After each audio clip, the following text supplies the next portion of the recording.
ተማሪዎች እንዴት ናችሁ? የቀጥታ ስርጭት የመመሪያ ዝግጅታችን ተጀምሯል። ከአሁን ሰዓት ጀምሮ እንግዲህ እስከ 11 ሰዓት ድረስ ለአንድ ሰዓት ያህል አብረን ቆይታ እናደርጋለን። ተማሪዎች እንግዲህ በዚህ በመመሪያ ዝግጅታችን የተለያዩ መምህራን የተለያዩ የትምህርት አይነቶችን ጥያቄዎች አውጥተው አዘጋጅተው እዚህ ስቱዲዮ ድረስ ተገኝተው ጥያቄዎቹን ወደ እናንተ እያደረስን እናንተ መልሶቻችሁን እየሞከራችሁ ሀሳብ አስተያየቶቻችሁን የምንቀበልበት ዝግጅታችን ነው። ዛሬም እዚህ ስቱዲዮ ድረስ መምህር ተገኝቷል። ለእናንተ የሚሆኑ ከስድስተኛ ክፍል የተዘጋጁ 5 የአማርኛ ጥያቄዎችን አዘጋጅቶልናል። እናንተም በየቤታችሁ ሆናችሁ ጥያቄዎቹን እየሞከራችሁ መልሶቻችሁን ደግሞ በ800 ላይ ዋይኤን እያስቀደማችሁ አድርሱን። መልሶቻችሁን እንቀበላለን። ከዝግጅቱ ጋር ቤተልሔም ብርሃኑ ከአስፈጻሚያችን ሜሮን ሙሉጌታ እንዲሁም ከመላው የቀጥታ ስርጭት የስቱዲዮ ባለሙያዎች ጋር አብረናችሁ ቆይታ እናደርጋለን። ተማሪዎች ለዛሬ የተዘጋጁልንን ጥያቄዎች በቅድሚያ ተከታትለን ተመልሰን እንገናኝ።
ተማሪዎች ለዛሬ የተዘጋጁልንን የአማርኛ ጥያቄዎች ተከታትለን ተመልሰን ተገናኝተናል።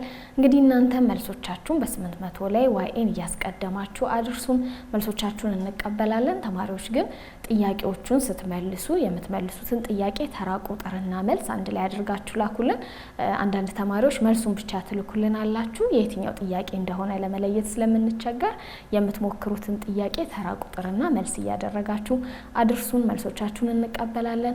እናንተንም በስልክ መስመራችን ላይ እያስገባን አብረን ጥሩ ቆይታ እናደርጋለን። እናንተ መልሶቻችሁን እስከምታደርሱን ድረስ ደግሞ የዛሬዎቹን ጥያቄዎች አዘጋጅቶልን እዚህ ከተገኘው መምህራችን ጋር እንተዋወቃለን። አንዳንድ ሀሳቦችን እያነሳን ቆይታ እናደርጋለን። አሁንም አብራችሁን ሁኑ ተማሪዎች። መምህር እንኳን ደህና መጣ። እንኳን ደህና ጠበቃችሁኝ። በቅድሚያ ጥሪያችንን ተቀብለ ተማሪዎችን ለማገዝ ስለተገኘ እጅግ አድርገን እናመሰግናለን። እኔም ወዳችሁና ፈቅዳችሁ እዚህ መድረክ ላይ ስለጋበዛችሁኝ በጣም አመሰግናለሁ። ላመሰግናችሁ እወዳለሁ። እስኪ እንደው ከኛም ከተማሪዎቻችንም ጋር በመተዋወቅ እንጀምር ዝግጅታችንን። ክቡራትና ክቡራን ታዳሚዎችና ተመልካቾች፣ እኔ መምህር አደም አለማር እባላለሁ። የመጣሁት ከየካ ተራራ ቅድመ አንደኛና መካከለኛ ደረጃ ትምህርት ቤት ነው። እንግዲህ እንደሚታወቀው እኔ ማስተምረው ከ4ኛ ክፍል እስከ 8ኛ ክፍል ባለው አስተምራለሁ። ያው ከእናንተ ጋር ጥሩ ጊዜ ይኖረናል ብዬ አስባለሁ። እየተዝናናን እየተማማርን እቺን አንድ ሰዓት በጥሩ ሁኔታ እናሳልፋለን ብዬ አስባለሁ። በጣም እናመሰግናለን መምህር።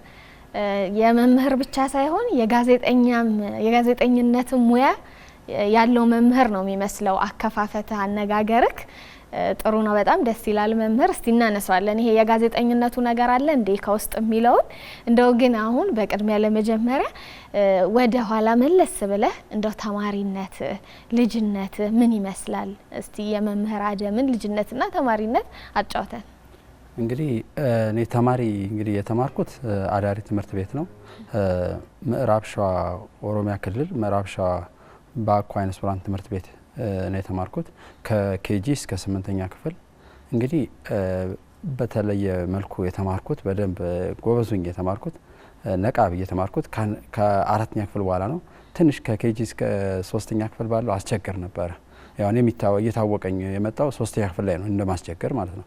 እና 4ኛ ክፍል ላይ ያው መቼም ሁላችንም ስናድግ ምንድነው ምኞታችሁ ምንድነው ፍላጎታችሁ ምንድነው ለወደፊት መሆን የምትፈልጉት ምንድነው ተብሎ እንጠየቃለን። እና 4ኛ ክፍል ላይ አጋጣሚ የአማርኛ መምህራችን ነች መምህርት መስኪቱ ቡልቲ ትባላለች። እና ምንድነው ምኞታችሁ ፍላጎታችሁ ምንድነው ተብሎ ሲጠየቅ በጊዜው እኔ የአማርኛ መምህር መሆን እፈልጋለሁ አልኩኝ። ለአማርኛ መምህር? አዎ በጊዜው ማለት ነው። እና እንደዛ ስል በቃ ምርቃ ይሁንለት አሜን በሉ ተባለ። አሜን ተባለ። ከዛ በኋላ ወደ 3 አመት ጨመርኩና ያው ክፍልም እድሜም 7ኛ ክፍል ላይ ጂኦግራፊና ባዮሎጂ ኮርሶች ባዮሎጂ ትምህርት ሁለቱም በተለይ በጣም በቃ ኢንተረስትድ ሆኜ መስራት ጀመርኩኝ። ፍላጎት ኑሮኝ በደስታ መስራት ጀመርኩኝ። እና በመሰራበት ሰዓት በቃ ለሚቀርቡ ነገሮች ሁሉ ቅድሚያ እጄን በማውጣት መሳተፍ ጀመርኩኝ። ከዛ በኋላ ጥሩ ውጤት ማምጣት ጀመርኩኝ። የዛኔ በቃ ድፍረት ማግኘት ጀመርኩኝ። ከዛ በኋላ ወደ 9ኛ ክፍል ስገባ እውነት ለማውራት ከአዳሪ ትምህርት ቤት ስወጣ የዛኔ 20 በዛ ከተባለ 25 ተማሪ ነው አንድ ክላስ ውስጥ ስንማር የነበረው አዳሪ ትምህርት ቤት ላይ። አዳሪ ትምህርት ቤት ያለ እዛ ስመጣ ግን ሀገርም ቀየርኩኝ። እዚያው አዲስ አበባ መጣሁኝ። በአንድ ክላስ ውስጥ 47 46 ተማሪ ሆነን ነበር የምንማረው። እና ያ 47 ተማሪ ወይም 46 ተማሪው ለኔ አዲስ ነገር ነው፣ እንግዳ ነው። ብዛቱ አልለመድኩትም። እና እንዳልኩሽ እዛ አዳሪ ትምህርት ቤትም ከአይናማ ተማሪዎች ጋር ተቀላቅለን ነበር የምንማረው። እዛም ተቀላቅለን ነው የተማርነው። ግን ብዛቱ ልነግርሽ አልችልም። ለኔ በቃ ከባድ ነበርና ለመልመድ በጣም ከብዶኝ ነበር።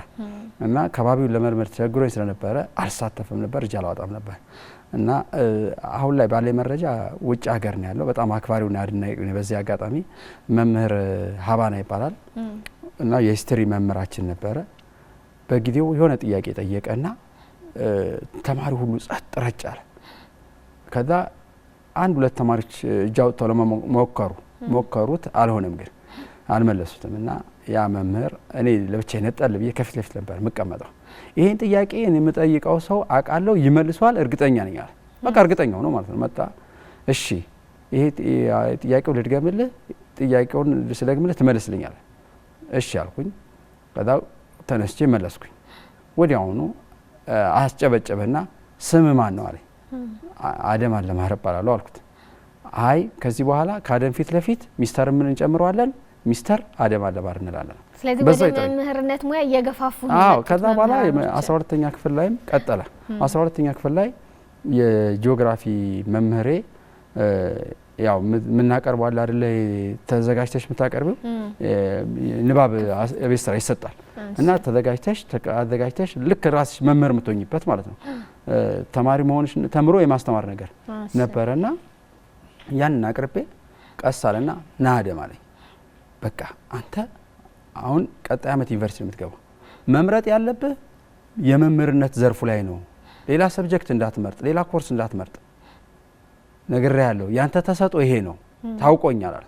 ከዛ እሺ በቃ መዬ እንደ ነገሩ በጊዜው እሺ ብዬ ተቀበል። ከዛ የሂስትሪ መምሬ ምንድነው በጊዜው እኔ ያቀረብኩኝ ቪቫ ኢትዮጵያ ቪቫ ሚኒሊክ ብዬ በስሱ ነው የተናገርኩት፣ ቀለል አድርጌ ማለት እና እሱ እንዲህ እኔ አንተ የምጠብቅ በዚህ አይነት መልክ አይደለም፣ ከፍ አድርገህ የሆነ ቅላጼም ኑሮት ቶን ኑሮት ድምጸቱ ከፍ ያለ ሆኖ እንቅስቃሴ ሁሉ እንድታሳይ ይፈልጋለሁ። አይነ ስውርነት እንድታስብ አልፈልግም። በዛ ቦታ ላይ ልክ እንደ ጦር ሜዳ እንዳለ አክት ወይም ደግሞ ድርጊት እንድታሳይ ነው የምፈልገዋል የነበረው። በዛ የተነሳ ከ20 ነበረ የሚያዘው 19 ሰጠኝ፣ ቀነሰብኝ እና እነዚህ መምህራን ተጽዕኖ ፈጠሩብኝ። ዩኒቨርሲቲ ገባው፣ መቀሌ ዩኒቨርሲቲ። ከዛ በኋላ ሂስትሪ ነበር እውነት ለማውራት ምርጫ። ይሄ ያው ሂስትሪ አጋጣሚ ሞላ ተባለ። ሞላ ሲሉ በቃ ከመምህርነት መቼም አላመለጥኩም። ዞሮ ዞሮ መምህርነት ነው። አማርኛ ገባው። አሁን ላለሁበት ደረጃ ደረስኩ ማለት ነው። ደስ ይላል። በጣም ሰፊ ታሪክ ነው ያለው ወደ መምህርነት የመግባት ምክንያት ማለት ነው። በምርቃት ተጀምሮ ከ4ኛ ክፍል እንግዲህ መምህራኖች እያበረታቱክ ያለህን ተሰጦ ለይተውልክ አንተ አደም ማስተማር ላይ ብትሆን የበለጠ ውጤታማ ትሆናለህ፣ ያለህ አቅም የመምህርነት ነው ብለው ለይተው ራሱ ለዚህ ስላበቁ መምህራንም የሚደነቁ ናቸው፣ የሚከበሩ ናቸው። ስለዚህ ሁል ጊዜ መምህራን የተማሪዎቻቸውን አቅም ማወቅና መለየት ራሱ ምን ያህል ዋጋ እንዳለው የሚያሳይ ነው። በጣም ደስ ይላል። እንግዲህ በዚህ ሁኔታ ከመጣህ በኋላ መምህርነትን እንዴት አገኘኸው? አንተስ ምን አይነት መምህር ነህ ለተማሪዎች? ለማውራት ያው ብዙ ጊዜ ማንም ሰው የሚገጥመው ነው። መጀመሪያ መምህርነት ስትገቢ ብትዘጋጂ ራሱ አልተዘጋጀሽም። ከምን አንጻር ነው የምልሽ? ከስነ ልቦና ይሄ ልብሽን ከማደፋፈር መደናገጥ ይኖራል። ያው ከተማሪ ፊት ለፊት ነው የምቀርበው። አለባበስሽ ራሱ ከላይ እስከታች ዝንጥ ብለሽ በደንብ ለብሰሽ ራሱ ብትገቢ ሽክ ብለሽ ብትገቢ ራሱ ውስጥሽ ግን ሽክ አላለም፣ ይፈራል አለ አይደል? ልክ ትዝ ይለኛል መጀመሪያ ስገባ ድምጽ ተማሪዎች አረፋፍጄ ነበር የገባሁት። ያው እኛ አሁን 3 አይነት ሰላምታዎች አሉ። ጠዋት ሲሆን እንደምን አደራችሁ፣ ወደ 4 ሰዓት ምናምን ሲሆን እንደምን አረፈዳችሁ፣ ከከሰዓት ሲሆን እንደምን ዋላችሁ ነው የምንለው። አሁን በ6ኛው በ7ኛው ክፍል ጊዜ ሲኖር እንደምን ዋላችሁ ነው የምንለው እና አጋጣሚ የገባሁበት በ3ኛው ክፍል ጊዜ ነው የጀመርኩትና ያው 3ኛው ክፍል ጊዜ ደግሞ ረፋድ ነው። ስለዚህ እንደምን አረፈዳችሁ ማለት እንዳለብኝ ያውቃል እና ስል የሚገርምሽ ጠረጴዛዋ እቺ የመምህር ጠረጴዛና ወንበር አለችና እዛች ጋር ቁሜ ይሄ ከጸጉር እስከ እግር ጥፍሬ ማጋን እንዳይሆንብኝ እንጂ በጣም እየተንቀጠቀጥኩ ተማሪዎች እንደምን አረፈዳችሁ አልኩ። የዛኔ የሰማው እንደምን እንግዲህ ድምጽ ወጥቶ የሰማው ቆመ። ደህና እግዚአብሔር ይመስገን መምህር አለ። ያልሰማው ግን ጸጥ ብሎ ተቀምጧል። ከዛ እንግዲህ ያው አይነ ስውር ነው ገና መጀመሪያ ሲገባ ረዳትም አልነበረኝም፣ ጻፊም አልነበረኝም። እንግዲህ ዛሬ ትምህርታችን ያው ከመሀል ላይ ነበር የገባሁት፣ እውነት ለማውራት ጥር ላይ ነበር የገባሁትና ከሌላኛው መምህር ስራ ባልደረባችን አሁን ማለች ከሷ ነው ወስጄ ኮርሱን የቀጠልኩትና እንግዲህ የተማራችሁት ባለፈው ስለምን ነበረ ምናምን ስርዓቱን እኮ ታውቂዋለሽ እኮ ግን ያው ተማሪ ፊት መቆም በራሱ ልምድ ይጠይቃል። ከጊዜ በኋላ ነው ይሄ በራስ መተማመኑ በደንብ እየጠነከረ የሚመጣ። ብዙ አላረፈርኩም እውነት ለማውራት ከ3ኛው ቀን በኋላ ተይው አደም በቃ ድፍረት ያለው መምህር፣ አዝናኝ መምህር፣ ሳቂታ መምህር፣ ጥብቅ መሆን ባለበት ሰዓት ጥብቅ የሚሆን መምህር ሆነ። ከዛ በኋላ ምን አለፋሽ በቃ ጥሩ ማለት በተማሪዎቼ ከሞላ ጎደል ተወዳጅ መምህር ሆኛለሁ ማለት መቅጣት ባለብኝ ሰዓት እቀጣለሁ። ስቀጣ ስለሽ ግን ይሄ መምታት ወይ እንደዚህ ማድረግ አለ የምክር ቅጣት አለ አይደል እንደዚህ አታርጉ እንዲህ የመከር የሚጠቅማቸውን መንገድ እውነት ለማለት እንደዚህ ያፈነገጠ ተማሪ ገጥሞኝ ማያውቅም ደስ የሚለው ያፈነገጠ እንኳን ወጣ ያለ ተማሪ እንኳን ቢገጥመኝ ምን አደርጋለሁ በዘዴ በመማር ጥቅሙ ይሄ አይደለ በብልሃት ያሳለፈት ሌላው እንደውም ያላነሳሁት ገጠመኝ መስማት የተሳነው ተማሪ ነበር እሺ እና መምህራን ሁሉ በጊዜው እንዴት ነው መስማት የተሳነው መምህር የሚያስተምረው አሁን 9ኛ ክፍል ገብቷል እና ተማሪ ሰለሞን አባቴ ይባላል እና መጀመሪያ እኔም ትንሽ ከብዶኝ ነበር ግን ቁጭ ብዬ ለምን አላስብም አልኩና ሶፍት ኮፒ ማዘጋጀት ጀመርኩኝ በሱ ብቻ ሳይሆን ከዚህ በፊት ማዘጋጀት ስለነበረ ለሱ ለብቻው ሶፍት ኮፒ አዘጋጅና እንዲጽፍ ረዳት የለኝም ብዬሻለሁ እነሱም በብሬል ተዘጋጀ ተጽፌ አነብላቸዋል ለሱ ግን በራሱ ታዳ ሳሳይ ጽሁፉን ከነሱ በላይ እሱ ጽሁፍ ያምራል ኦኬ ማተጾጦ መግደል የለብኝ ማለት ከዛ ደግሞ አልረዳኝ ያለው ደግሞ ምን ነበር ያው ልጅነትም አለ ይረብሸኝ ነበር አሁን እንዴት መቆጣጠር አለብኝ ብዬ አይ እንደዚህ እኮ አታርግ እንደዚህ አይደረግም ብዬ ለሱ ለራሱ በሱ የተነሳ በነገሮች ላይ የተማሪ የኔና የነሱ የተማሪዎቼ ምን ተዳደርበት ህገ ደንብ አወጣው ያንን አነበበ በቃ የኔ ፊርማ ያረፈበት እንደሆነ አወቀ ከዛ በኋላ ጸጥታል ስለዚህ ሁለት አካል ጉዳቶችን አጣጥመክ ተማሪህንም በደንብ ረርተክ እሱንም ውጤታማ ማድረግ ትችላል ከባድ አስቸጋሪ ነገሮችን ቢሆኑ አንተ እንግዲህ ሐሳብህን አላማህን ሳያደናቅፈህ አካል ጉዳተኝነት የምትፈልገው ቦታ ላይ ደርሰሃል ውጤታማ መምህር ሆነሃል ትውልድ የምታፈራ ሆነካል እንደውም በጣም ከባድ የምትለው አሁን ላይ በማስተማር ሂደት ውስጥ አስቸጋሪው ነገር ላንተ ምንድነው እንደው ይሄ ነገር በጣም አስቸጋሪ ነው በዚህ አይነት መልኩ ቢስተካከል ቢመቻች የምትላቸው በተለይ ከአካል ጉዳተኝነት ጋር ተያይዞ ያው እንደ ሀገራችን እንደ አካል ጉዳተኛ ብዙ ነገሮችን ልናነሳ እንችላለን ግን መሰረታዊ ነገሮች ደግሞ ያስፈልጉናል በያስባለሁ ማለት መንግስት ያው ባቅሙ ባለው አቅም ከተለያዩ ተቋማቶች ጋር ተነጋግሮ ከግልም ከራሱም ከውጭም ተቋማቶች ጋር ተነጋግሮ ምንድነው መሆን ያለበት አንድ አይነ ስውር ወይም ደግሞ አንድ አካል ጉዳተኛ የመንግስት መስሪያ ቤት በተለይ ሲገባ ሲሆን የግልም ተቋማቶች ሲገባ የሚያስፈልጉትን ነገሮች መጠየቅ የለበትም በያስባለሁ ቀድሞ ሊዘጋጅለት ይገባል እንደ ሀገር ቀድሞ ተዘጋጅቶለት በዛ ማቴሪያል መገልገል ወይ በዛ ቁሳቁስ መገልገል መቻል አለበት ምንድነው አሁን እኔ ስገና አሁን ትምህርት ቤት ስገባ የብሬል ስሌት ስታሪስ ወረቀት ያው እኚህ የምንገለገልባቸው ናቸው መጻፍት የመምህሩ ሆነ የተማሪ መጻፍቶች መጠየቅ አይጠበቅብኝም ቀድሞ ተዘጋጅቶ በመገባበት ክላስ በመመደብበት ክላስ መጻፍ አለ እዚህ ቦታ ሄደ ውሰድ ልክ አሁን ምንድነው የምናደርገው በየትምህርት ሲከፈት ንብረቶችን እንረከባለን ልክ ንብረቶችን እንደምንረከበው ሁሉ እነዛን መጻፍቶች ተጠቅመን በብሬል የተዘጋጁ የማስተማሪያ መጽሐፍት ለተማሪዎችም የመማሪያ መጽሐፍት ማለት ነው አዎ ተዘጋጅቶ መውሰድ አለብን ከዛ በኋላ ልክ ትምህርቱ ሲያልቅ ሰኔ ላይ እንደማንኛውም ንብረት መመለስ መቻል አለብን እንደዛ ነው ማምነው እኔ የኔ አመለካከትና ሐሳቤ እርግጠኛ ነኝ ይሄን ሐሳብ ሁሉም አካል ጉዳተኛ ይደግፋል ያምንበታል ለምን እንደሆነ ታውቂያለሽ ገና ስትገቢ ብዙ ቻሌንጆች አሉ ለምሳሌ ገና ስገባ ማቴሪያል እጠይቃለሁ ቁሳቁስ እጠይቃለሁ ረዳት እጠይቃለሁ አስበሽዋል ረዳት እስኪሟላ ድረስ ገና ተጽፎ ምን ተብሎ እሱም ደግሞ የማሳመንም ራሱን የቻለ ጊዜ አለው ከዛ ለሳመነሽ ደግሞ እስኪለጠፍ ድረስ ራሱን የቻለ ጊዜ ይወስዳል ተለጥፎ ደግሞ የሚመጣው አካል እስኪወዳደር ድረስ ራሱን የቻለ ጊዜ ይወስዳል ከዛ ከተወዳደረ በኋላ ደግሞ ፎርማሊቲውን ወይም ደግሞ መስፈርቱን እስኪያሟላ ድረስ ራሱን የቻለ ጊዜ ይፈልጋል ስለዚህ እነዚህ አስፈላጊ የማስተማሪያ ቁሳቁሶች ለመምህራን መዘጋጀት አለበት ይሄ በዋናነት ላንተ አስቸጋሪ የሆነብህ ነገር ነው ለብዙዎችም ደግሞ አስቸጋሪ የሚሆን ነገር ነው ስለዚህ መምህራን ለማስተማር ትምህርት ቤት ሲሄዱ በእነዚህ ግብአቶች እጥረት መቸገር የለባቸውም የሚለው በጣም ትልቅ ሐሳብ ነው መምህር ሰዓታችንንም መጠቀም እንድንችል ብዬ ነው ሌሎች ሐሳቦችንም በጥያቄዎቹ መሃል እያነሳን እንወያያለን አሁን ግን ዛሬ አዘጋጅተህልን የመጣቸው 5 ጥያቄዎች አሉ ተማሪዎቻችንም እየሞከሩ ነው ተማሪዎች እንግዲህ በ800 ላይ ዋይን እያስቀደማችሁ የሞከራችሁት የምትፈልጉትን ጥያቄ እያደረሳችሁ ነው። እናመሰግናለን። የአብሮነታችሁ ማሳያ ነው። አሁንም ሙከራችሁን ቀጥሉ። መምህር ለተማሪዎቻችን የመጀመሪያውን ጥያቄ እናስታውሳቸውና ደግሞ ወደ ማብራራቱ እንቀጥላለን። ተማሪዎች ለዛሬ ከተዘጋጁልን ጥያቄዎች ውስጥ የአንደኛውን ጥያቄ ተከታትለን ተመልሰን እንገናኝ።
ተማሪዎች የመጀመሪያውን ጥያቄ አስተዋውሰን ተመልሰን ተገናኝተናል። የስልክ መስመራችን ላይ ተማሪ ያለን የተማሪያችንን ሀሳብ እንቀበልና ደግሞ መምህራችን ተጨማሪ ማብራሪያን ይሰጠናል። ሄሎ ሄሎ፣ ማን እንበል? ናታኒም ስንታየው። ናታኒም እንዴት ነክ? እግዚአብሔር ይመስገን። የስንተኛ ክፍል ተማሪ ነህ? የአምስተኛ ክፍል። በጣም ጎበዝ። እንግዲህ መምህራችን ከስድስተኛ ክፍል ጀምሮ ያሉ ተማሪዎች ይመልሱታል ብሎ ነው ጥያቄውን ያዘጋጀልን። አንተ ደግሞ የአምስተኛ ክፍል ተማሪ ሆነክ ለመመለስ ስለደወልክ በጣም እናመሰግናለን። ጥያቄውን መቀጠል ትችላለህ ናታኒ። እሺ፣ ጥያቄ የመለስኩት ጥያቄ አንደኛውን ጥያቄ ነው። አንደኛው ጥያቄ የሚለው እመቤት ጎበዝ ተማሪ ናት ይላል። የአረፍተ ነገሩን ባለቤት ዳሽ ነው ይላል። የአረፍተ ነገሩ ባለቤት ደግሞ እመቤት ነው የሚሆነው። ምክንያቱም እዚህ ጋር ጎበዝ ተማሪ ሆና ወይም ድርጊቱን ፈጽማ የተገኘችው እመቤት ስለሆነች ማለት ነው።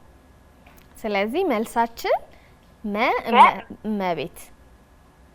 መምህራችን እንዴት ነው? ተማሪያችን በትክክል መልሷል? በትክክል ተመልሷል። ለናታኒም የምትለው ሀሳብ አለክ? ያው ታበረታታው ከሆነ በዚሁ ያው ይሰማል ብዬ አስባለሁ። ድምጼ ይሰማል። ተማሪ ናታኒም በጣም አሪፍ ነው። ትክክል ነው መልሱ። ያው አምስተኛም ስድስተኛም የተያያዘ ነው። መልሱ ነው። ባለቤቱ እመቤት ነች።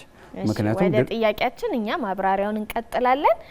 ጎበዝ ብለውሃል መምህር። አምስተኛ ክፍልም ስድስተኛ ክፍልም የተያያዘ ነው። ቀጣይ ደግሞ አንተ ስድስተኛ ክፍል ሆነ የሚኒስትሪ ተፈታኝ ነው አይደለም የምትሆነው? አዎ። ስለዚህ ጥሩ ነው እንደዚህ ቀደም ብለህ መሞከርክ፣ ራስን ማዘጋጀት ጥሩ ነው። ናታኒም ስለደወልክ ስለተሳተፍክ በጣም እናመሰግናለን። ምናልባት ግን በዚሁ አጋጣሚ ለተማሪዎች የምታስተላልፈው መልእክት ካለ እድል እንስጥክ። እሺ፣ ለተማሪዎች ማስተላልፈው መልእክት ተማሪዎች በርትተው እንዲያጠኑ ነው። ሌላ ለተማሪ የምመክረው ነገር የለም። እናመሰግናለን። እሺ ናታኒም መልካም ጊዜ። እሺ መምህር ተማሪያችን በትክክል መልሶታል። ስለዚህ እኛ ደግሞ ምናልባት ይሄንን ጥያቄ በቤቱ ሆኖ ሞክሮ የተሳሳተ ተማሪ ሊኖር ስለሚችል መምህር ደግሞ የበለጠ እንድታብራራላቸው ወደ መጀመሪያው ጥያቄያችን ማብራሪያ መሄድ እንችላለን። እሺ መጀመሪያ አረፍተ ነገሩን ነውና አረፍተ ነገሩ ምን ይለናል? እመቤት ጎበዝ ተማሪ ናት። አሁን መያዝ ያለበት እመቤት ጎበዝ ተማሪ ናት። አሁን ባለቤቱ እንዴት ነው የምናገኘው? መጀመሪያ ባለቤቱ እንዴት ነው የምናገኘው ስንል ባለቤቱ ሁሌም ድርጊት ፈጻሚ ነው። ድርጊቱን የሚፈጽም ስንል ማናት? እመቤት ምን በመሆን ጎበዝ በመሆን በትምህርቷ ጎበዝ በመሆን አሁን ጎበዝ ተማሪዋ ማናት ስንል የምናገኘው ማን ነው? እመቤትን ነው የምናገኘው። አሁን ጎበዝ ተማሪ ናት ስንል አሁን ተማሪዎች የሚሳሳቱት አንዳንድ ተማሪዎች ብዙ ጊዜ ምን እንደሚገጥመኝ ተማሪ የሚለውን ይመርጣሉ። ምክንያቱም አሁን እመቤትም ተማሪም ስም ነው በስም ደረጃ ስንሄድ፣ ነገር ግን ድርጊቱን እየፈጸመ ያለው ማን ነው? በመጎበዝ በትምህርቱ ላይ ጎበዝ በመሆን እየፈጸመ ያለው ማን ነው? እመቤት ናት። ተማሪ ግን የሚለው ተሳቢ ነው። ተማሪ ማለት እመቤትን የሚገልጽ ሙያውን የሚገልጽ ነው። አሁን ለምሳሌ አንቺ ጋዜጠኛ ነሽ አይደለ? ቤተልሔም ጥሩ ጋዜጠኛ ነች ሲባል ምንድነው ሙያሽ ነው የሚገልጸው። ተማሪም ደግሞ ሙያውን ነው። አሁን እየተማረ ያለ ተማሪ ናት ነው እና ስለዚህ ያው እናት የሚለው የታወቀ ነው። ያው ግሱ ነው ይሄ እናት በጾታው አመልካች ነው። የሷ እመቤት ጎበዝ ተማሪ ናት። እናት የሚለው እንደ ቅጥያም የምንጠቀመው ራሱን የቻለ ጾታ አመልካች ነው። ልክ ነው በሚለው ቦታ እናትን እንደምንጠቀመው ነው እና ተማሪ የ5ኛ ክፍል ተማሪ ጥሩ አግኝቶታል። ጥሩ ለማብራራት የሄደበት መንገድም በጣም አሪፍ ነው። ያው እንዳልኩሽ አንዳንዴ ስልክ ስደዊ ይነሳልኛል አይነሳልኝ የምትባል ነገር አለ አይደል? አሁን ቤት ውስጥ ቢሆን በደንብ የሚያብራራው ይመስለኛል። የበለጠ አዎ። እና እስቲ ምርጫዎችን ያልመለስኳቸው ካሉ አይተሽ ላብራራለሁ። እውነት ነው። ጥሩ አብራርተልናል። እንግዲህ ሀሌታ ውሃ ላይ ተማሪ የሚል ነው ያለው። ለላይ ጎበዝ ነው። ሀመር ውሃ ላይ ናት ነው። እመቤት ስለዚህ ያው ይልቅ በዚሁ ይቅርታ ጣልቃ ገባሁብሽ። ምንድነው ለጎበዝ የሚለው ግን ስም አይደለም እንዳትሳሳቱ፣ ቅጽል ነው። በኋላ ሌሎች ጥያቄዎች ስላሉን ቅጽል ወይም ስም ገላጭ ነው። ሌሎችን ያየሁበት ሁኔታ ነው ያለው። እንግዲህ ቀጣይ ጥያቄ ላይ እንገናኛለን ብዬ ተስፋ አደርጋለሁ። እስከዛ በደንብ ተሳተፉ። እንግዲህ የሚኖረን ጊዜ ቆይታ ያው እያስደሰታችሁ እየተደሰታችሁበት ነው ብዬ አስባለሁ። አዎ በጣም ጥሩ ነው መምህር፣ በጥሩ ሁኔታ እያብራራህልን ነው። ተማሪዎቻችንም እንግዲህ እየሞከሩ እየመለሱ ነው። መልሶቻቸውን በ800 ላይ ዋኤን እያስቀደሙ እያደረሱን ነው። መልሶቹን እየተቀበልን እኛም ትክክለኛ መላሾችን ደግሞ በስልክ መስመራችን ላይ እናስገባለን። እንደው ወደ ሁለተኛው ጥያቄ ከማለፋችን በፊት ግን እንደው መምህር አደም በክፍል ውስጥስ ምን አይነት መምህር ነህ? ከተማሪዎች ጋር ያለህ ግንኙነት ምን ይመስላል? እንደው የተለየ አንዳንድ ጊዜ ትምህርትን ተማሪዎች የሚወዱት ሁሉንም ትምህርት ይወዳሉ።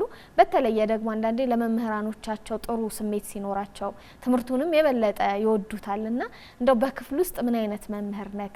ለተማሪዎች የምትጠቀመው ትምህርቱን እንዲወዱት ጥሩ ትኩረት እንዲያደርጉ የምትጠቀመው የተለየ ዘዴ ሳለ?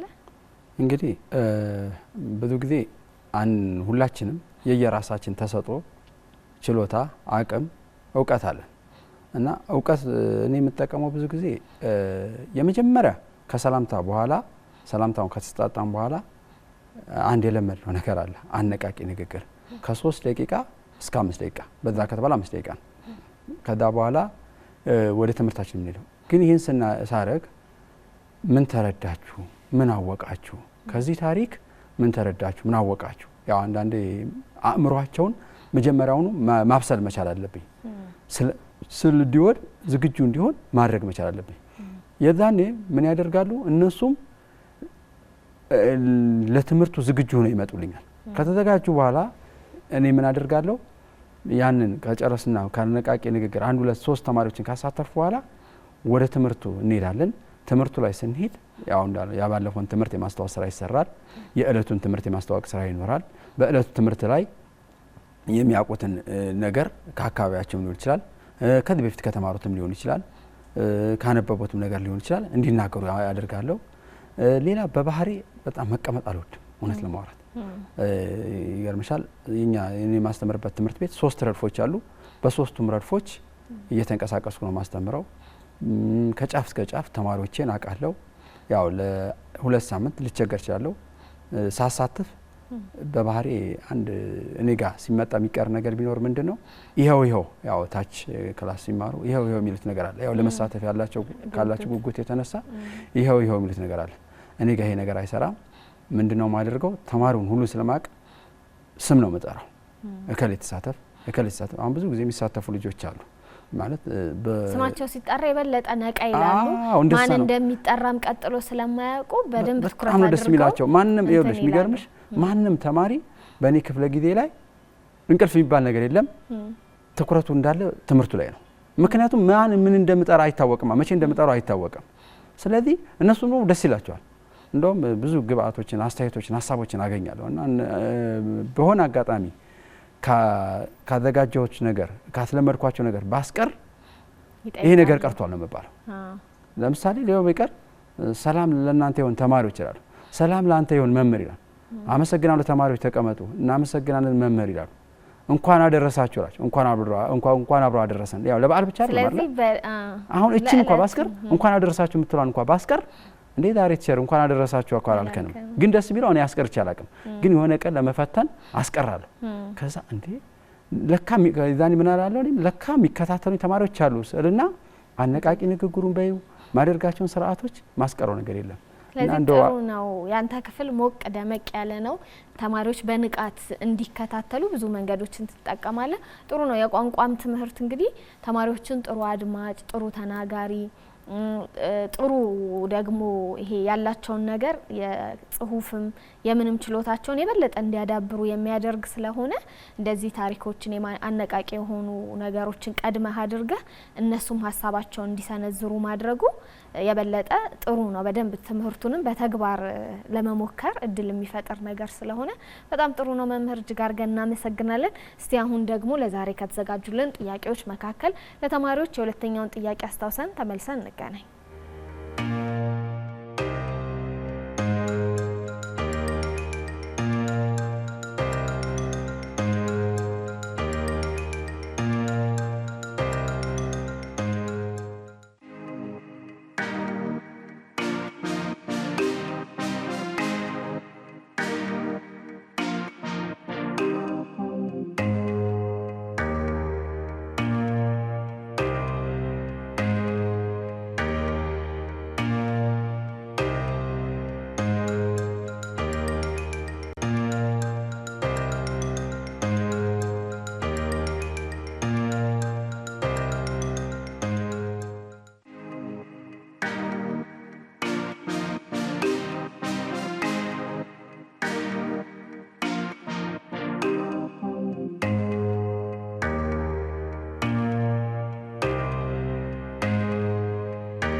ተማሪዎች የሁለተኛውን ጥያቄ አስተውሰን ተመልሰን ተገናኘን እንግዲህ እናንተም መልሶቻችሁን 800 ላይ እያደረሳችሁ ነው የእናንተንም መልሶች እየተቀበልን ነው አሁን ግን መምህር የሁለተኛውን ጥያቄያችንን ደግሞ እኛ ወደ ማብራራቱ እንሂድ የሁለተኛው ጥያቄ እንግዲህ የሚለው ከሚከተሉት ውስጥ የትንቢት ጊዜ አመልካች የሆነው የቱ ነው ከሚከተሉት ውስጥ የትንቢት ጊዜ አመልካች የሆነው የቱ ነው ሀ ስለሰራን ለሰራን ሀመሩሃ እንሰራለን መ እየሰራን ነው ይላል ጥያቄው እሺ ዳግመኛ ስለተገናኘን በጣም ደስ ብሎኛል በመጀመሪያ ጥያቄውን ከማብራራታችን በፊት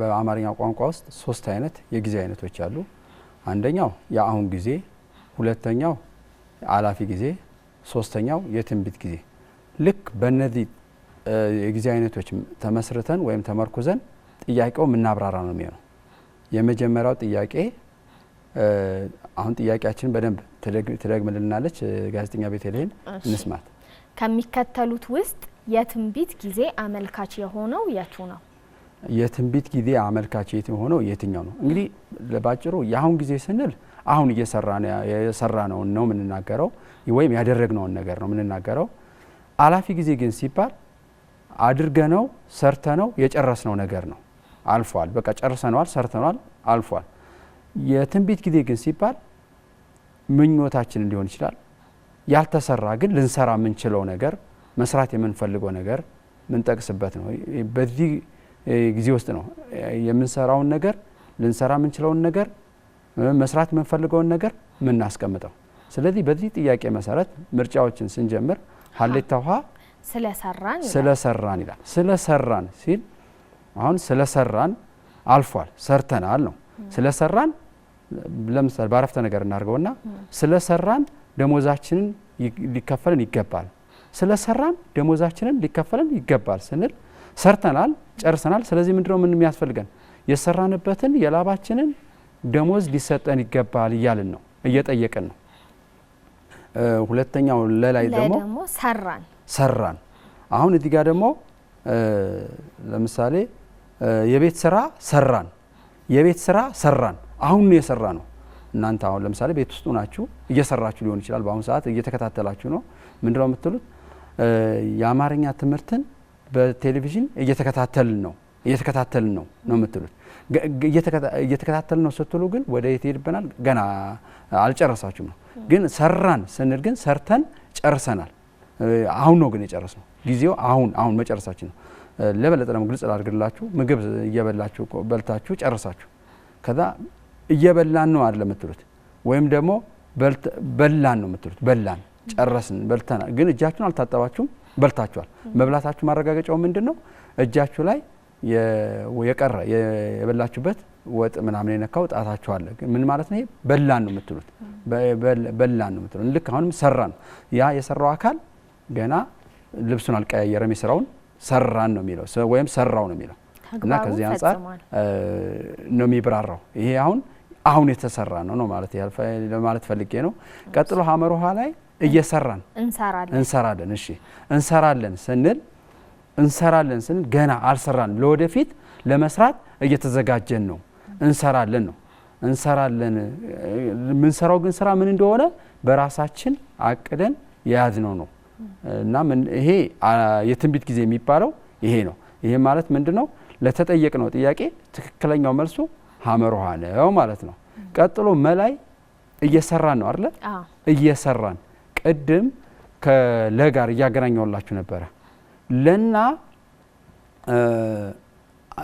መ ልዩነታቸው ምንድነው መ እየሰራችሁ ነው ገና አላለቀም ስራው አላለቀም እየተሰራ ነው ለግን ሰራን ስትሉ አሁን ነው የሰራችሁት አሁን ሰርታችሁ ምን ማድረጋችሁ ነው መቋጨታችሁ ነው መጨረሳችሁ ነው ያ ግን አልተቋጨም እየተሰራ ነው አሁንም እየተሰራላችሁ ማለት ነው ስለዚህ ምንድነው ቀጣይነት ያለው ነው ማለት ነው ስለዚህ ትክክለኛው መልሱ ሐመር ውሃ ነው በደንብ የተብራራላችሁ ይመስለኛል እንግዲህ ወደ ጋዜጠኛ ቤተልሔም አልፋ በጣም ጥሩ መምህር ጥሩ አድርገህ ነው ያብራራኸው እንግዲህ እናመሰግናለን ምናልባት በየቤታቸው ሆነው በትክክል የመለሱ ተማሪዎች ይኖራሉ ምናልባት ደግሞ የተሳሳቱ ተማሪዎችም ራሳቸውን ለማረም ስተታቸውን ለመለየት በሚያስችል መልኩ ነው በጥሩ ሁኔታ ያብራራህልን እናመሰግናለን እንደው ወደ ሶስተኛው ጥያቄ ከማለፋችን በፊት ግን እንደው አንተ በተማርክበት ሰዓት የነበረው ሁኔታ የቴክኖሎጂ አማራጩ ምናልባት አሁን ላይ ዛሬ እንዳለው እንደዚህ ሰፊ ላይ ሆን ይችላልና ዛሬ ላይ ደግሞ አካል ጉዳተኛ ለሆኑ አይነ ስውራን ለሆኑ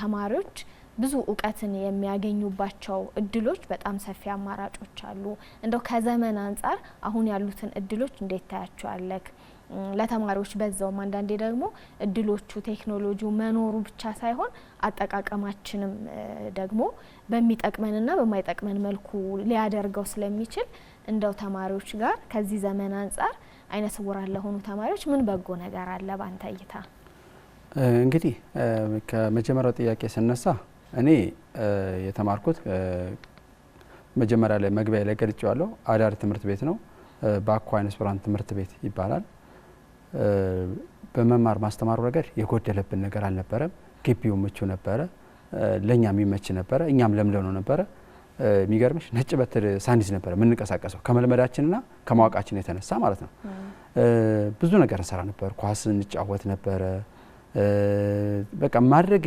ማንም ሰው ማንም የሚሰራውን ስራ በሚገባ እንሰራ ነበር በመማር ማስተማሩ እውነት ለማለት ያው ስልክ ምናምን ቴክኖሎጂ ላይ ያን ያህል ነበር ያናቅም ነበር ከዛ ይልቅ ምንድነው የሙዚቃ መሳሪያዎች ላይ በጣም እንሳተፍ ነበር ኦርጋን ዋሽንት እነዚህ ነገሮች ላይ ንቁ ተሳትፎ ነበር ያው ሌላ ግን ብሬል አሁን የኛ ብሬል ነው የምንለው ይሄ እነዚህ መጽሐፍ ማንበብ እንሰራቸው ብሬል አለ አንድ ሰው አንድ አይነ ስውር ገና ሲገባ አዳሪ ትምህርት ቤት ከኤ እስከ ዜድ ከሀ እስከ ፐ በቃሉ እንዲል ይደረጋል ከዛ በኋላ ወደ የሚጻፍበት ማቴሪያል ማስተዋወቅ ይጀምራል።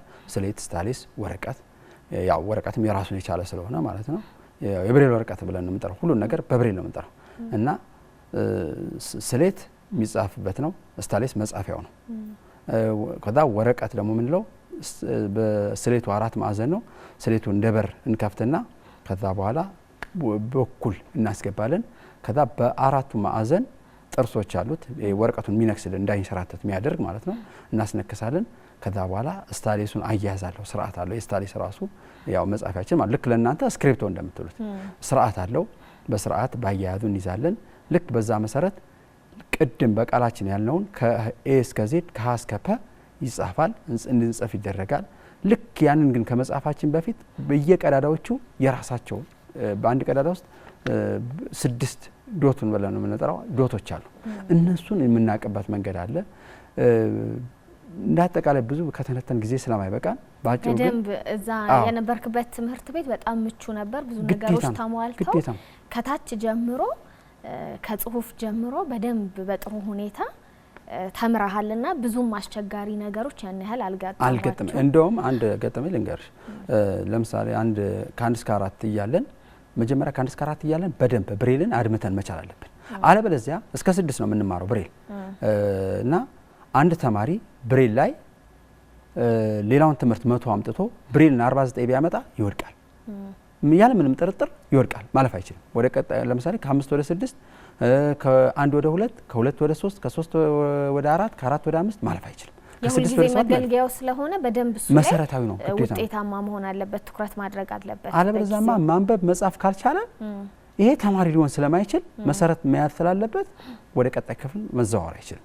እንዳልኩሽ ከኬጂ ጀምሮ ነው ያለው። አሁን ከ1 እስከ 6 አነሳውልሽ እንጂ ከኬጂ ጀምሮ ነው ያለው እና ብሬል ላይ በደንብ ተሰርቷል። ከዛ በኋላ ግን እያደግን ዘመንስ አሁን በዚህ ዘመን እያደግን መጣን። እያደግን ስንመጣ ቴክኖሎጂ ነገር መጣ። እንዳልኩሽ ተች ስልክ በተች ስልክ የተለያዩ ሶፍትዌሮችን ወይም አፖችን ለኛ የሚመቹን በመጫን ቅድም ከስቱዲዮ ውጪ ብዙ ነገር አውርተናል። ምንድነው ኢትዮጵያ ውስጥ ያለን አይነ ስውራን ያው መቆለልና መኮፈስ ሳይሆንብኝ እንጂ ብዙ ቻሌንጆችን ተቋቁመን ለዚህ ደርሰናል።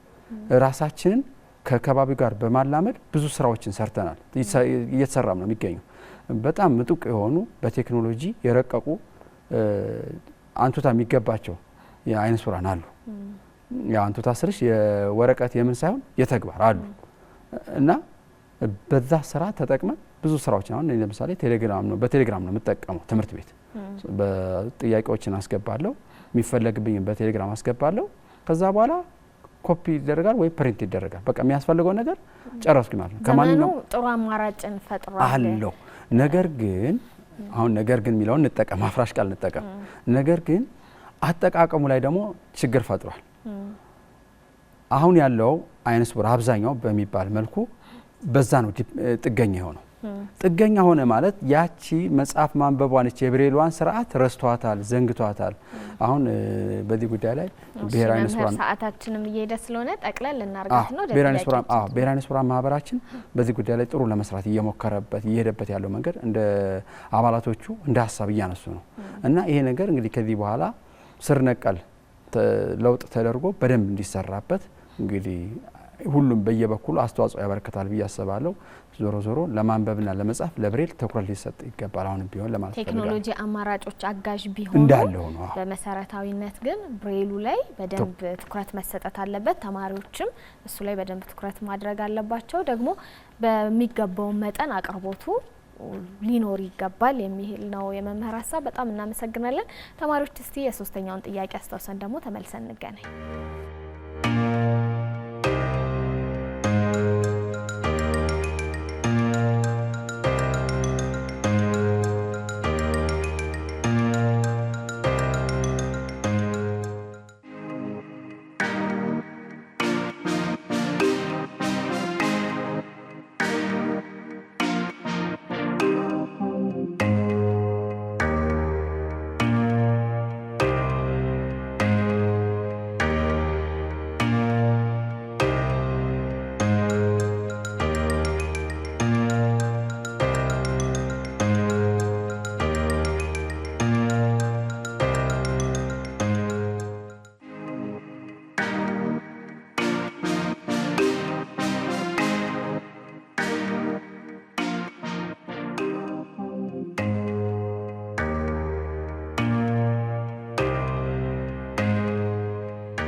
ተማሪዎች የሶስተኛውን ጥያቄ አስታውሰን ተመልሰን ተገናኘን። መምህራችን ማብራሪያ ከመስጠቱ በፊት ግን የስልክ መስመራችን ላይ ተማሪ አለን። ሄሎ ሄሎ፣ ማን እንበል? ላይከ ማርያም እንዴት ነክ? ደህና ነኝ። እንግዲህ የሶስተኛውን ጥያቄ ልትመልስልን ነው አይደለ? አዎ። የስንተኛ ክፍል ተማሪ ነህ? የስምንተኛ ክፍል። 8ኛ ክፍል። እሺ መቀጠል ትችላለህ። እሺ ጥያቄ የሚለው ትርጉም የሌለው ብቻውን መቆም የማይችል ምህዳር ዳሽ ይባላል ነው። ስለዚህ ምርጫው ሀ ነፃ ምህዳር ነው። ነፃ ምህዳር ማለት ደግሞ ምንም አይነት ጥገኛ ነገር ሳይኖርበት ብቻውን መቆም የሚችል ነው። ጥገኛ ምህዳር ማለት ደግሞ ያለ ተጨማሪ ቃሎች ወይም ያለ ተጨማሪ ግስ መቆም የማይችል ነው። ግስ ደግሞ ድርጊቱ የሚፈጸምበትን የሚያሳይ ነው። ባለቤት ደግሞ ድርጊት ፈጻሚ ወይም አስፈጻሚው አካል ነው። ስለዚህ መልሱ የሚሆነው ለ። እሺ መምህር ተማሪያችን በትክክል መልሷል አይደል? በትክክል ተመልሷል። በጣም እናመሰግናለን ለአከ ማርያም ስለደወልክ ስለተሳተፍክ በጥሩ ሁኔታ ስላብራራህልን እናመሰግናለን። መልካም ጊዜ። እሺ እናመሰግናለን። እሺ ተማሪያችን እንግዲህ መምህር በጥሩ ሁኔታ መልሶልናል።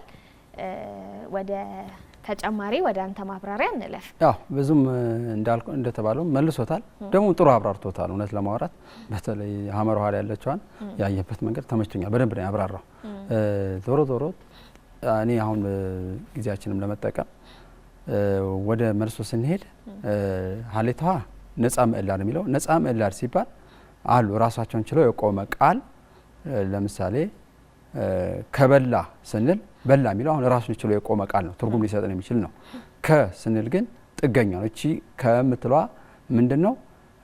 ገና ከበላ ገና አልበላም፣ ግን ከበላ ድንገት ከበላ እናቅርብለት፣ ከበላ ይዘጋጅለት እንደሚባለው ነገር እና ዞሮ ነፃ ምዕላድ ራሱን ችሎ የሚቆም ነው። ጥገኛ ምዕላድ ግን ለስንለው መልሱ ነው። ጥገኛ ምዕላድ ግን ዋናው አስተዋጽኦ ምንድነው? ከቃሉ ጋር ከኋላም ሆነ ከፊት በመግባት የቅርጽ ለውጥ ነው የሚያመጣው። የቃሉን ትርጉም ሳይሆን የሚቀይረው የቅርጽ ለውጥ ነው የሚያመጣው። ሀመር ውሃ ግስ ነው። ግስ ምንድነው? ድርጊት ነው። ድርጊት ልክ አንድ አረፍተ ነገር ስንመሰርት የግድ ባለቤት ወይም ስም፣ ግስ ወይም ማሰሪያ አንቀጽ እንደሚያስፈልገን ሁሉ ግስ እንደ አረፍተ ነገር በመሆን መጨረሻ ላይ በመግባት ድርጊቱን የሚያመለክትልን ቅድም ተማሪያችንም እንዳለው የሚገልጽልን ነገር ነው። መጨረሻ ላይ የሚገኝ ነው በአረፍተ ነገር ውስጥ። መላይ ደግሞ ያለው ምንድነው?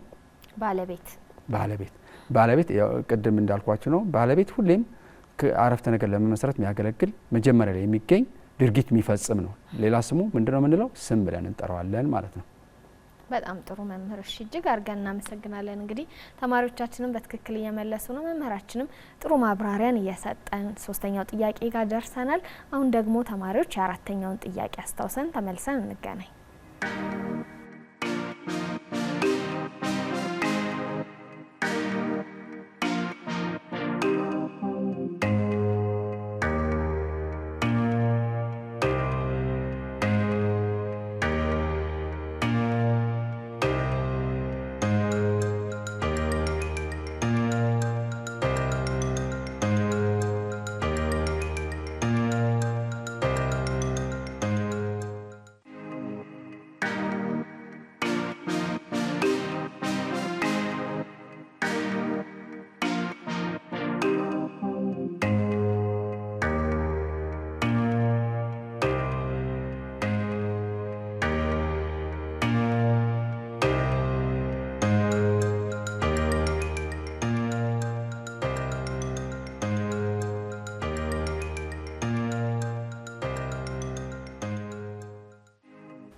ተማሪዎች የአራተኛውን ጥያቄ አስታውሰን ተመልሰን ተገናኘን።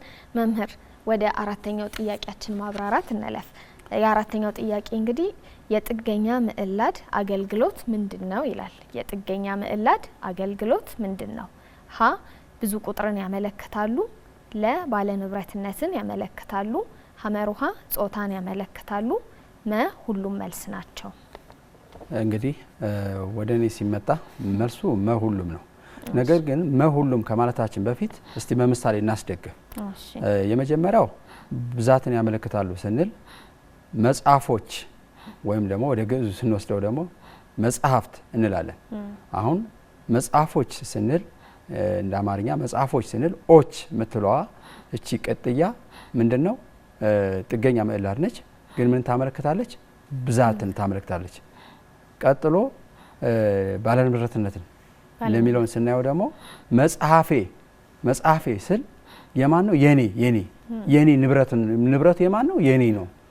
ኤ ምትለዋ ከመጽሐፍ ጎን ስትገባ ምትመላለች። ፍ ምትለዋ የነበረችዋን ፌ ታደርግና መጽሐፌ ለብቻዋ ግን ስንነጥላት ስንጽፍ ኤ ነው የምትሆነው። ያው በአማርኛ ውስጥ አናባቢዎች አሉ እና ከአናባቢዎች ኤን ስንወስድ መጽሐፌ ከፍጋ ስናጣምራት መጽሐፌ ትሆንና ባለንብረትነት ታመለክታለች። ቀጥሎ ደግሞ ጾታን ደግሞ ስንል አሁን ወደ ተውላጠ ስም ስንሄድ 3 አይነት መደቦች እንዳሉ እናውቃለን። ስለዚህ በመደብ ውስጥ ደግሞ ጾታም ያመለክቷል። ለምሳሌ ወደ ሁለተኛና ሶስተኛ መደብ ለማየት እንሞክርና በዚሁ በመጽሐፉ እንስራና መጽሐፍሽ ያንቺ መጽሐፍሽ ሽ የምትለዋ ጾታ የምታመለክት ነው። መጽሐፍህ የአንተ ህ የምትለዋ የአንተ መሆኑን ጾታን ታመለክታለች። ከዛ መጽሐፋችሁ የማን? የእናንተ እናንተ የምትለዋን ታመለክታለች። ያው እናንተ እዚህ ጋር ብዛትን ስለሚያመለክት እንተወውና እሷና እሱን ለማየት እንሞክር። መጽሐፉ የማን? የሱ ነው እሱ። ከዛ መጽሐፏ የማን ነው? የሷ። ያው ዳጋ መጽሐፋችሁ ስንል ያው ብዛትን ስለሚያመለክት በዋነኝነት ግን ጾታ የሚያመለክቱት መጽሐፍሽ፣ መጽሐፍህ፣ መጽሐፉ፣ መጽሐፏ የሚለውን ቃል ስንወስድ እነዚህን ቅጥያዎች ስናያቸው ምን ያመለክታሉ? ጾታን ያመለክታሉ። ስለዚህ መልሳችን ምንድነው የሚሆነው? ሁሉም መልስ ናቸው የሚለውን እንቀበላለን እንወስደዋለን ማለት ነው። በጣም እናመሰግናለን መምህር። እንግዲህ በጥሩ ሁኔታ አዘጋጅተህ የመጣሃቸውን 5 ጥያቄዎች እያብራራህልን ነው። ወደ መጨረሻው ጥያቄ እናልፋለን። እንግዲህ ተማሪዎች የ5ኛው ጥያቄ መስፍን ነጭ መኪና ገዛ፣ የተሰመረበት ቃል ነጭ ነው፣ የተሰመረበት ቃል ምንን ያመለክታል በሚል እናርማታለን። የተሰመረበት ቃል ምንን ያመለክታል በሚል ነው። ተከታትለነው ደግሞ ጥያቄውን ተመልሰን እንገናኝ።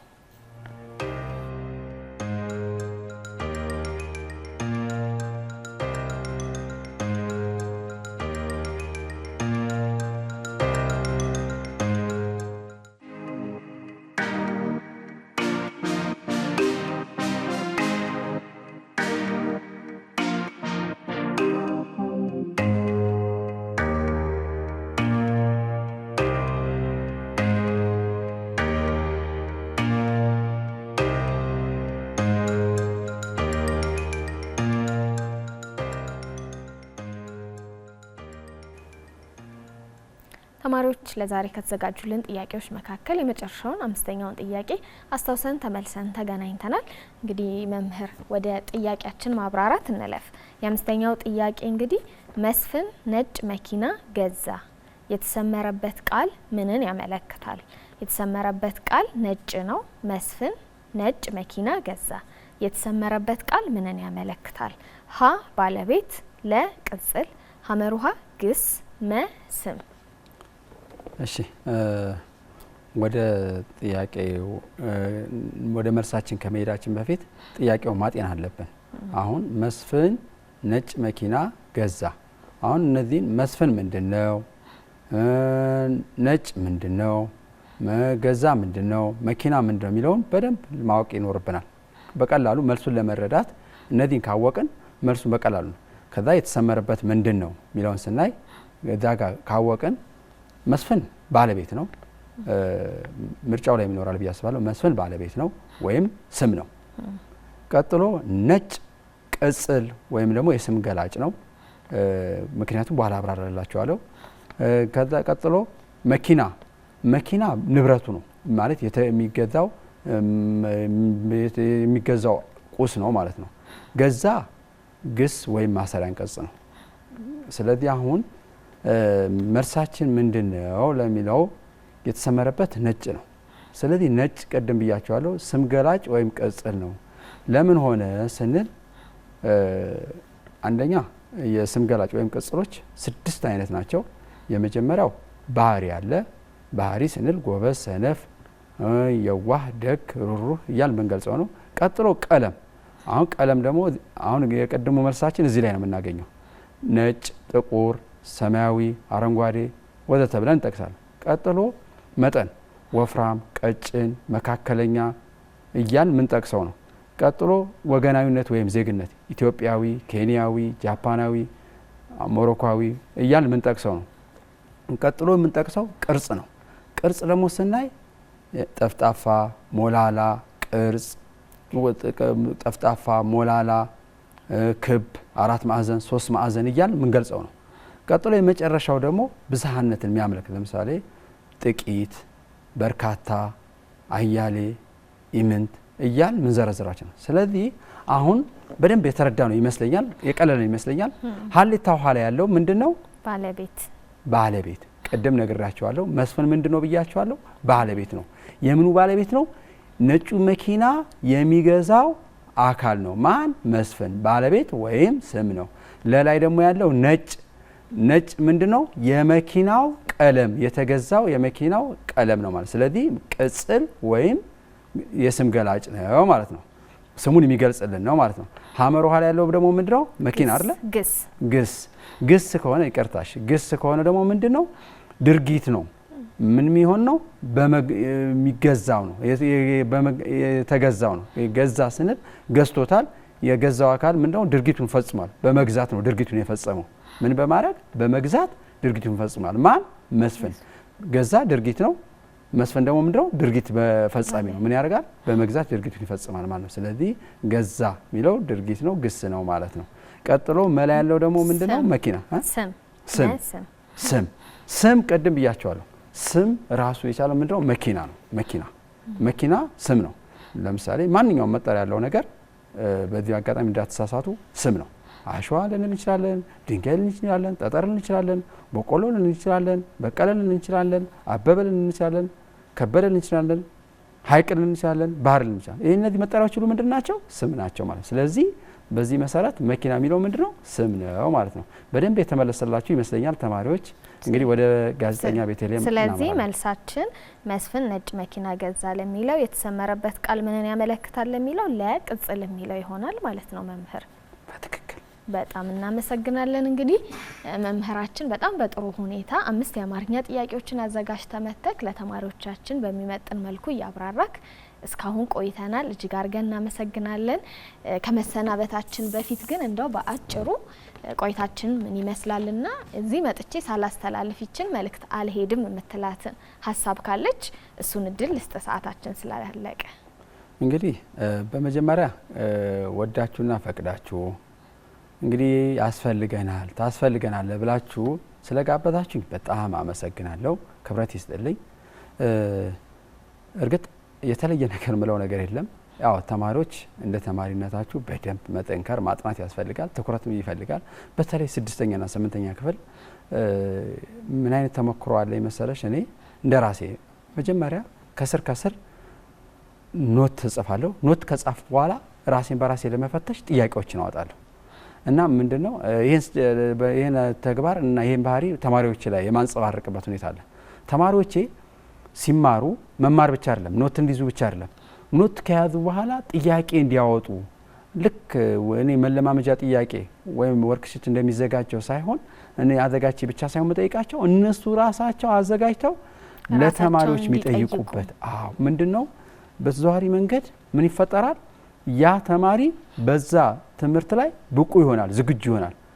ሌላው ቢቀር ተከፋፍሎ ማጥናት፣ ተከፋፍሎ መዘጋጀት የሚያግዛቸው ተማሪዎች በተለይ 8ኛና 6ኛ ክፍል ከፊታቸው ሚኒስትሪ ፈተና ስለሚጠብቃቸው ራሳቸውን ከስር እያዘጋጁ በየዕለቱ የሚማሩትን ኖት እያወጡ ጥያቄም እያዘጋጁ ከጓደኞቻቸው ጋር እየተጠያየቁ ራሳቸውን እየመለሱ ራሳቸውን ያዘጋጁ የሚል ጠንከር ያለ መልእክት ነው መምህር በመጨረሻ ያስተላለፍክልን።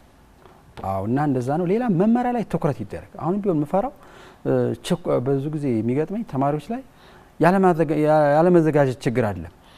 ያለመዘጋጀት ችግር ሳይሆን መመሪያውን ትኩረት አድርጎ ያለመረዳት ትልቁ ጥያቄ። ፈተና ላይ ትልቁ ጥያቄ መመሪያውን መረዳት ነው። መመሪያውን ከተረዳ አንድ ተማሪ 75 ወር 85% መልሶታል ማለት ይቻላል። ከዛ በኋላ ያለው ጥያቄ ይቀለዋል እና ትኩረት ሰዓቱን ሳይሆን መጠባበቅ ያለበት ጥያቄውን መስራት ላይ ነው ትኩረት ማድረግ ያለበት። ጥያቄውን በትክክል ከተሰራ ሰዓቱን በትክክል ይጨርሳል ማለት ነው። እና እኔ ጋር ያለኝ መልእክት ይሄ ነው። በጣም አመሰግናለሁ። እጅግ አርገን ነው የምናመሰግነው መምህር ይህንን የመሰለ ጊዜ ከተማሪዎቻችን ጋር ስላሳለፍ። እኛ ደግሞ እቺን የምስክር ወረቀት በተማሪዎቻችን ስም መተክ እዚህ ተማሪዎቻችንን ስላገለገልክ ጥሩ ቆይታ ስላደረግን በኢቲቪ የልጆች ዓለምና በተማሪዎች ስም እሷን የምስክር ወረቀት አበርክተናል። እጅግ አርገን እናመሰግናለን መምህር። ተማሪዎች እንግዲህ ለዛሬ የነበረን የመምህር ዝግጅታችን ይህንን ይመስል ነበረ። 5 የአማርኛ ጥያቄዎች ተዘጋጅተውላችሁ እናንተም እየመለሳችሁ መምህራችንም እያብራራ ጥሩ ቆይታ ያደረግን። ሳምንት ደግሞ ከሌላ መምህር ጋር በሌላ የትምህርት አይነት የምንገናኝ ነው የሚሆነው። ዝግጅቱን ወደ እናንተ በማድረስ ቤተልሔም ብርሃኑ ከአስፈጻሚያችን ሜሮን ሙሉጌታ እንዲሁም ከመላ የቀጥታ ስርጭት የስቱዲዮ ባለሙያዎች ጋር አብረናችሁ ቆይታ ያደረግን። ሳምንት እስከምንገናኝ ተማሪዎች መልካም ጊዜ